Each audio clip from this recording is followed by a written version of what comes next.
ಈ ಪೆಂಡುಲಮನ್ನು ನಮ್ಮ ದಿನನಿತ್ಯ ಬಳಕೆ ಅಂದರೆ ಏನೇನಕ್ಕೆ ಉಪಯೋಗಿಸ್ಬೋದು ಅಂತ ತಿಳಿಸಿದೆ.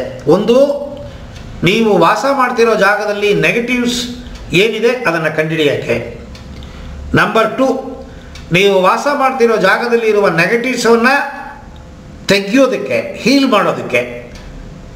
ನಂಬರ್ 2, ವಾಟರ್ ಸ್ಪ್ರಿಂಗ್ಸು ಎಲ್ಲಿದೆ ಅಂತ ಅನ್ನೋದನ್ನು ಕಂಡುಹಿಡಿಯೋಕ್ಕೆ.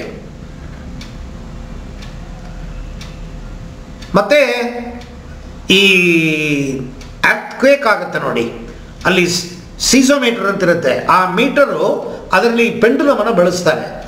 ಅಡ್ವಾನ್ಸ್ ಆಗಿ ಇದು ತಿಳಿಸ್ಬಿಡುತ್ತೆ. ಎರ್ತ್ ಪ್ಲೇಟ್ಸ್ ಒಳಗಡೆ ಏನು ಪ್ಲೇಟ್ಗಳಿದೆ ಆ ಪ್ಲೇಟ್ ಮೂವ್ಮೆಂಟ್ ಆಗೋದು, ಶೇಕ್ ಆಗೋದು, ಅದನ್ನು ಕಂಡುಹಿಡಿದು ಇದು ಮೂವ್ ಆಗುತ್ತೆ. ಅದೆಷ್ಟು ಇದಕ್ಕೆ ಮೂವ್ ಆಗುತ್ತೆ ಅಂತ ಅನ್ನೋದನ್ನು ಆ ನೀಡಲ್ ಇಟ್ಟಿರ್ತಾರೆ, ನೀಡಲ್ ತೋರಿಸುತ್ತೆ, ಅದಕ್ಕೆ ಉಪಯೋಗಿಸ್ತಾರೆ ಸೈನ್ಸಲ್ಲಿ, ಫಿಸಿಕ್ಸಲ್ಲಿ.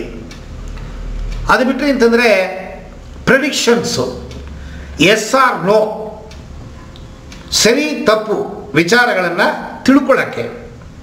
ಈಗ ನಿಮ್ಮ ಮಗ ಯೂನಿವರ್ಸಿಟಿಗೆ ಹೋಗಬೇಕು, ಅದು ಯಾವುದೋ ಒಂದು ಕೋರ್ಸಿಗೆ ಸೇರಿಸಬೇಕು.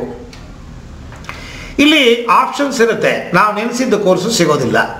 So first, second, third, fourth, fifth ಅಂತ ಒಂದು 5 ಕೋರ್ಸನ್ನು ಸೆಲೆಕ್ಟ್ ಮಾಡ್ತೀರಾ. ಯಾವ ಕೋರ್ಸ್ ಬೆಸ್ಟು, ಯಾವುದಕ್ಕೆ ಸೇರಿಸ್ಬೋದು, ಅದು ನಿಮ್ಮಲ್ಲಿ ಕನ್ಫ್ಯೂಷನ್ ಇರುತ್ತೆ. ಆ ಕನ್ಫ್ಯೂಷನ್ನ ಕ್ಲಾರಿಫೈ ಮಾಡ್ಕೊಳ್ಳೋಕ್ಕೆ ಇದು ಪ್ರೆಡಿಕ್ಷನ್ ಕೊಡುತ್ತೆ. ಇದು ಬೆಸ್ಟ್ ಕೋರ್ಸ್ ಅಂತ ಹೇಳುತ್ತೆ, ಎಸ್ ಆರ್ ನೋ. ಅದು ಹೇಗೆ ಮಾಡೋದು ಅಂತ ಅನ್ನೋದನ್ನು ಆಮೇಲೆ ತೋರಿಸ್ಕೊಡ್ತೀನಿ ನಿಮಗೆ ಪ್ರಾಕ್ಟಿಕಲ್ ಆಗಿ. ಮತ್ತು ನಿಮ್ಮಲ್ಲಿ ಯಾರಿಗೋ ಹುಷಾರು ತಪ್ಪೋಗಿದೆ, ಅಲೋಪತಿ ಬೇಕಾ, ಹೋಮಿಯೋಪತಿ ಬೇಕಾ, ಆಯುರ್ವೇದ ಬೇಕಾ, ಅಥವಾ ಬೇರೆ ಏನಾದರೂ ಹೋಮ್ ಮೇಡ್ ಮೆಡಿಸಿನ್ಸ್ ಏನಾದ್ರು ಬೇಕಾ, ಈ ಥರದ್ದು ಪ್ರಶ್ನೆಗಳಿಗೆ ಉತ್ತರವನ್ನು ಕೊಡುತ್ತೆ. ಮತ್ತು ನಿಮ್ಮ ಮನೆಯಲ್ಲಿ ಯಾವುದೋ ಒಂದು ವಸ್ತು ಕಳೆದೋಗಿತ್ತು, ಎಲ್ಲೋ ಫಂಕ್ಷನಿಗೆ ಹೋಗಿರ್ತೀವಿ, ಮಗು ಕೈ ಹಿಡ್ಕೊಂಡು ಹೋಗಿರ್ತೀವಿ, ಮಗು ಕಳೆದೋಗುತ್ತೆ. ನೀವು ಪೊಲೀಸಿಗೆ ಕಂಪ್ಲೇಂಟ್ ಕೊಡ್ತೀರಾ, 2 ದಿನ 3 ದಿನ 1 ವಾರ ಆದರೂ ಮಗು ನಿಮಗೆ ಸಿಗಲ್ಲ. ಅಂಥ ಟೈಮಲ್ಲಿ ಇದಕ್ಕೆ ನಿಮ್ಮ ಮನಸ್ಸಲ್ಲಿ ಯಾವ್ಯಾವ ಜಾಗಕ್ಕೆ ಮಗು ಹೋಗಿರ್ಬೋದು ಅಂತ ಅನುಮಾನ ಬರುತ್ತೆ, ಆ ಜಾಗಗಳನ್ನು ಬರೆದು ಎಲ್ಲಿ ಇರ್ಬೋದು ಹಾಗೆ ನೀವು ಪ್ರಶ್ನೆ ಕೇಳಿದ್ರೆ ಉತ್ತರ ಕೊಡುತ್ತೆ. ಅದು ಕಳೆದೋಗಿರೋ ವಸ್ತುಗಳನ್ನು ಕಂಡುಹಿಡಿಯೋದಕ್ಕೆ ಉತ್ತರ ಕೊಡುತ್ತೆ. ಮತ್ತು ನಿಮ್ಮ ದೇಹದಲ್ಲಿ ಎನರ್ಜಿ, ತಲೆ ಕೂದಲಿಂದ ಹಿಡಿದು ಕಾಲಿನ ಉಗುರು ತನಕ ಶಕ್ತಿ ಇದೆ, ಅಂದರೆ ಪ್ರಭಾವಳಿ. ಪ್ರಭಾವಳಿ ಅಂದರೆ ಏನು? ಆರ. ಆರ ಅಂದರೆ ಏನು? ಆತ್ಮಶಕ್ತಿ.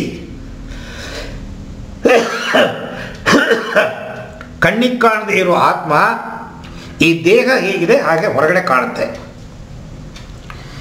ಇದು ಧ್ಯಾನ ಮಾಡಿ ಮಾಡಿ ಮಾಡಿ ಮಾಡಿ ಅಭ್ಯಾಸ ಆಗಿ 3ನೇ ಕಣ್ಣು ಓಪನ್ ಆಗಿಬಿಟ್ರೆ ಪ್ರತಿಯೊಂದು ವ್ಯಕ್ತಿಗಳ ಆರವನ್ನು ನಮ್ಮ ಕಣ್ಣಿಂದ ನಾವು ನೋಡ್ಬೋದು. It is possible. ಕಣ್ಣಿಗೆ ಕಾಣದೇ ಇರೋ ಆರವನ್ನು ನಿಮ್ಮ 3ನೇ ಕಣ್ಣು ಓಪನ್ ಆದಾಗ you are able to see the aura of entire population, ಎಲ್ಲನೂ ನೋಡ್ಬೋದು ನೀವು. ಸೊ ಈಗ ಈ ದೇಹದಲ್ಲಿ